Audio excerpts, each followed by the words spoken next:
I A S aspirant ಅಂತಲೇ ಅಲ್ಲ, ಒಬ್ಬ ಮನುಷ್ಯ ಇನ್ನೊಬ್ಬ ಮನುಷ್ಯನಿಗೆ ಗೌರವ ಕೊಡಬೇಕಾಗಿರೋದು ಒಂದು ಬೇಸಿಕ್ ಥಿಂಗ್. ಅದು ಅವರು ಐ ಎ ಎಸ್ ಆಗಿದ್ರು ಅನ್ನೋದು ಆ ಉದ್ದೇಶಕ್ಕಷ್ಟೇ ಅವರಿಗೆ ಗೌರವ ಕೊಡಬೇಕು ಅಂತಲ್ಲ, ಒಬ್ಬ ವ್ಯಕ್ತಿ ಆಗಿದ್ದರೂ ಕೂಡ ಅವರಿಗೆ ಗೌರವ ಕೊಡಬೇಕಿತ್ತು.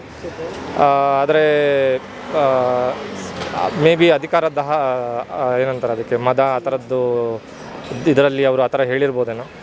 ಸೊ ತಪ್ಪೇನೆ, ಸುಮಾರು ಕಡೆ ಆ ರೀತಿ ಜನಗಳಿಗೆ ಬಿಹೇವ್ ಮಾಡ್ತಾರೆ. ಸೊ ಅಧಿಕಾರದ ಮದ ಅಂತ ಹೇಳ್ಬೋದು ಅದನ್ನು. ಬಟ್ ನನಗೆ ಪೊಲಿಟಿಷಿಯನ್ಸ್ ಇರ್ತಾರೆ, ಅವರು ಜನಪ್ರತಿನಿಧಿಗಳು. ಹಾಗಾಗಿ ನಾವು ಏನು ಅವರಿಗೆ ಮುಂದಿನ ದಿನಗಳಲ್ಲಿ ಏನು ಅವರಿಗೆ ರಿಪೋರ್ಟ್ ಮಾಡೋದಿರುತ್ತೆ, ನಾವು ಆ ಪರ್ಟಿಕ್ಯುಲರ್ ಒಬ್ಬ ವ್ಯಕ್ತಿಗೆ ರಿಪೋರ್ಟ್ ಮಾಡ್ತಿರೋದಲ್ಲ.